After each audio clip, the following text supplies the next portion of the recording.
is back.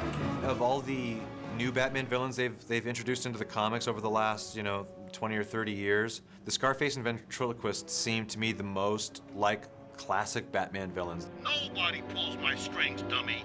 Especially not you. But you're not real. And that notion of the ventriloquist who doesn't even know the dummy is calling the shots fits right into Batman's world.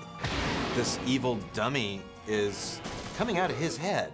The ventriloquist himself was so demented and yet played so much like your grandfather or your uncle.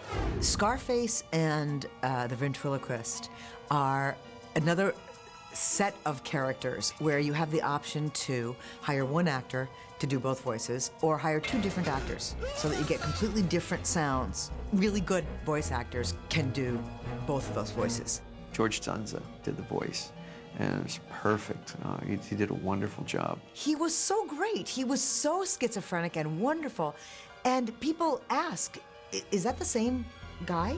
Okay, dummy, yank the gag. Yes, Mr. Scarface. We wanted to make the dummy as live as possible, so we did have scenes where the dummy was by itself.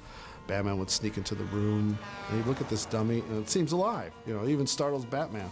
The puppet was the real challenge, and yet he had to take care of the guy that was talking, so who does he hit, and who does he beat up, and ended up beating up both, which was great. And the reason really is because we can inflict all sorts of hideous violence on the dummy. You can shoot him up like, you can cut him into pieces. You can do hideous things to him that you can never get away with on a person. Would you want to? I just think Scarface is one of the best villains. He's one of these villains that you're horrified and you laugh at the same time, and those are the best villains.